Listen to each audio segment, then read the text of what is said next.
노동판례 백선 64. 구직 중인 자의 노조법상 근로자성. 대법원 2004년 2월 27일.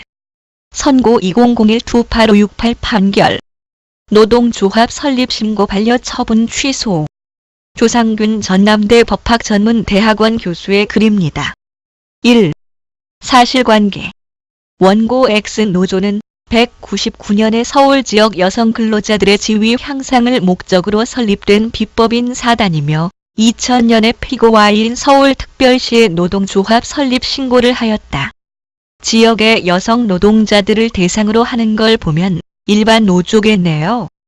그런데 X노조의 규약 제6조에는 노조는 서울지역의 미조직 여성 근로자, 임시직, 계약직, 파견, 시간제 등 비정규직 여성 근로자, 구직 중인 여성 근로자로서 본 노조 규약에 찬성하는 사람으로 구성한다고 규정하였고 설립 당시 취업자 22명 외에 미취업자 3명이 포함되어 있었다.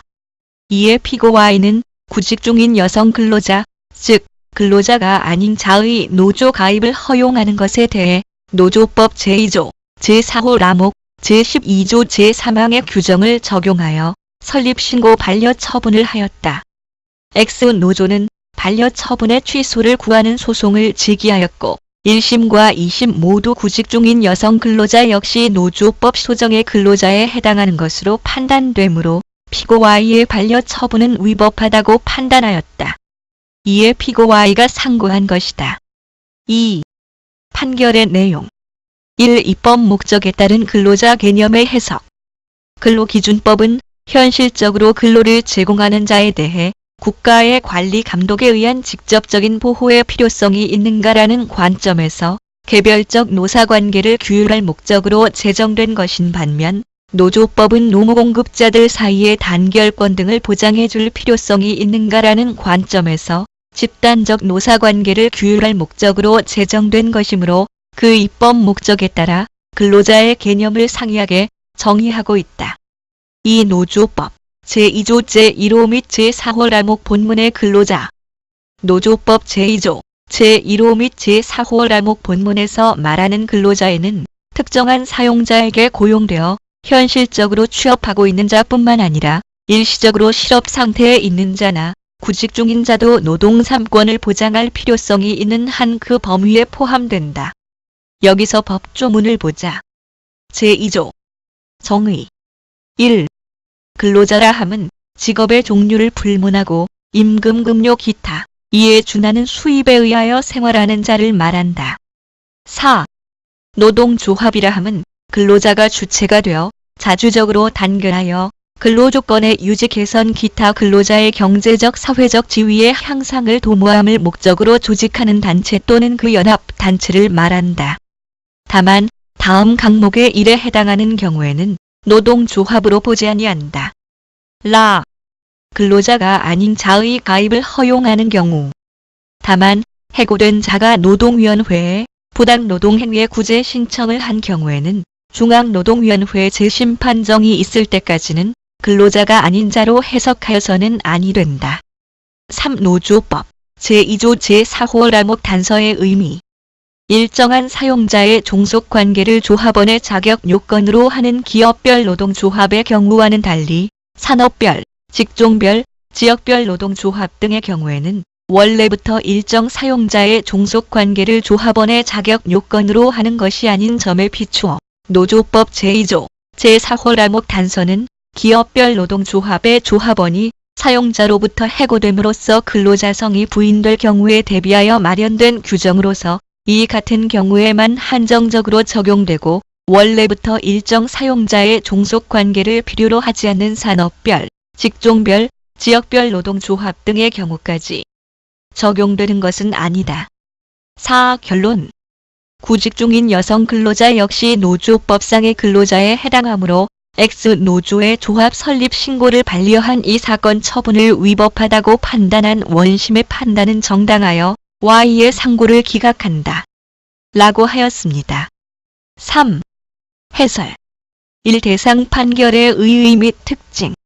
이 사건의 본질적인 쟁점은 구직 중인 자가 노조법상의 근로자에 해당하는가의 여부, 즉 실업자가 포함된 노조 설립 신고서를 반려한 처분이 위법한가의 여부에 있다.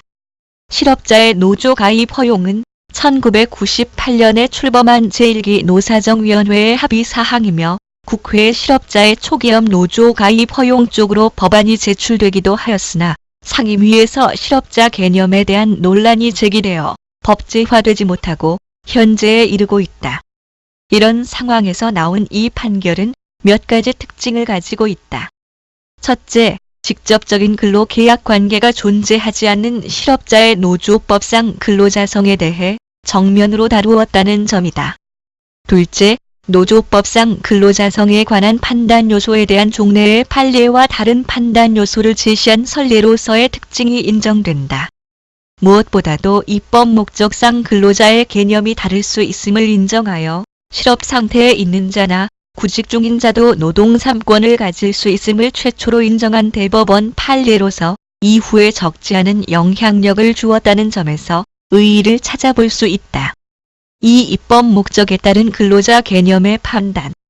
이 판결은 노조법상의 근로자성을 판단하기 위한 전제의 하나로서 근기법과 노조법이 입법 목적에 따라 근로자의 개념을 상이하게 정의하고 있다는 점을 들고 있다.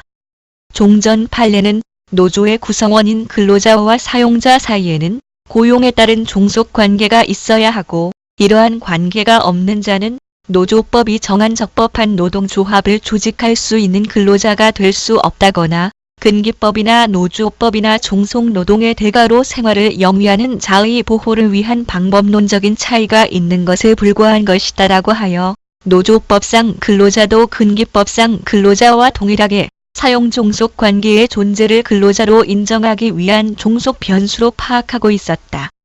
그러나 학계에서는 대부분 전체 법체계 내에서 근로자 개념이 반드시 통일적으로 파악해야 하는 것은 아니라는 점, 근기법과 달리 현실적으로 근로를 제공해야 한다는 요건이 없다는 점 등을 들어 실업자도 근로자에 포함된다고 해석하고 있었다.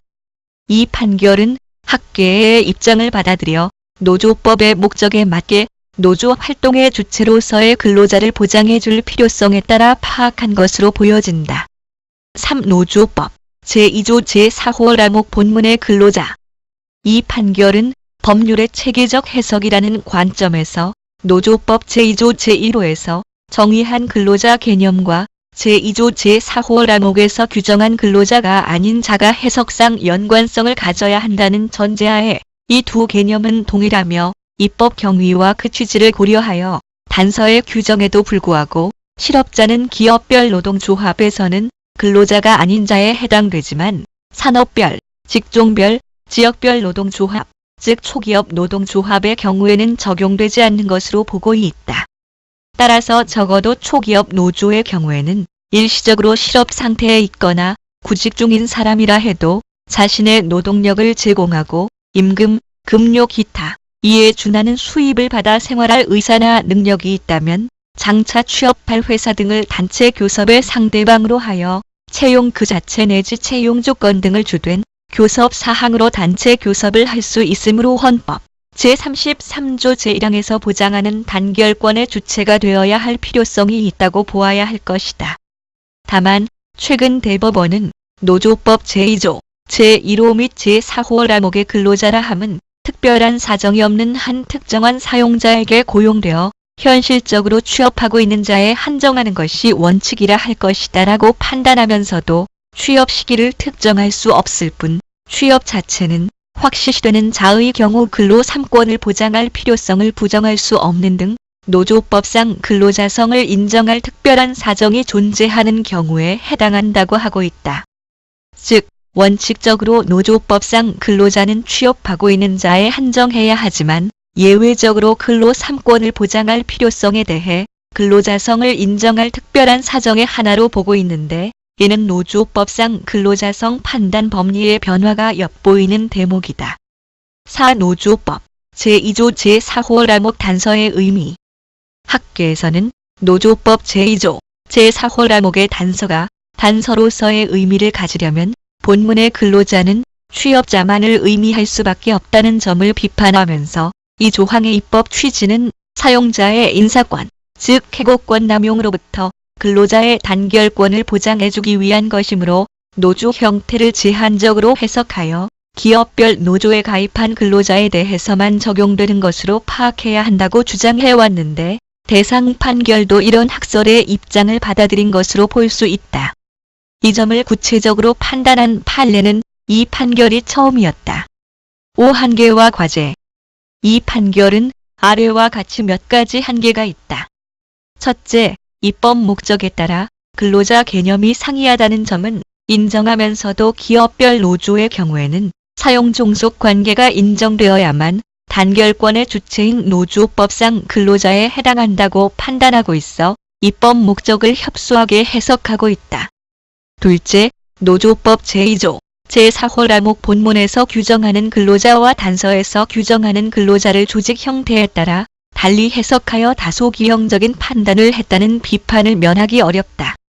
즉, 본문의 근로자는 모든 노조 형태에 적용되는데 단서의 근로자는 기업별 노조에만 국한된 의미로 해석된다는 겁니다. 그렇게 큰 문제는 아닌 것 같기는 합니다만. 셋째, 노조법상 근로자성 판단의 핵심인 근로 3권의 보호 필요성의 범위를 어디까지 인정해야 하는가에 대해 명확한 판단 범위를 제시하지 못하고 있다. 이 말씀은 어떤 기준에서 어떤 경우를 노조법상 근로자에 해당된다고 한 것이 아니라 단지 일시적으로 실업 중인 자, 구직 중인 자라고 하다 보니 사안별로 다르게 해석되고 있다는 의미로 여겨집니다. 이런 한계 때문에 아직도 노동행정에서는 실업자가 속한 노조의 설립 신고가 반려되는 사례가 많고 최근 대법원의 견해처럼 원칙적으로 취업자만 노조법상 근로자성이 인정되고 예외적으로 특별한 사정이 있는 경우에만 취업자가 아닌 경우에도 인정된다는 법리가 나오는 거라 보여진다. 결국 헌법 제33조 제1항 및 노조법 제2조 제1호가 근기법상 근로자와 비교하여 사용 종속 관계 여부를 문제 삼지 않는다는 점을 감안하여 그 취지에 적합하도록 입법적 해결이 이루어지는 것이 바람직할 것이다. 라고 마무리를 하셨습니다. 결론은 근기법상 근로자와 노조법상 근로자가 분명 다르다고 판결했는데 시간이 흘러갈수록 자꾸 같은 것으로 해석되면서 퇴행하고 있으니 국회에서 노조법상 근로자에 대한 의미를 명확하게 정해달라는 거네요. 교수님은 노조를 만들 수 있는 권리를 가진 사람에 대해 폭넓게 해석될 수 있는 법안으로 개정되기를 바라시는 것 같습니다. 근로기준법과 다른 노조법의 목적을 생각하면 당연한 것이 아닌가 생각됩니다. 도움이 되셨길 바랍니다. 들어주셔서 고맙습니다.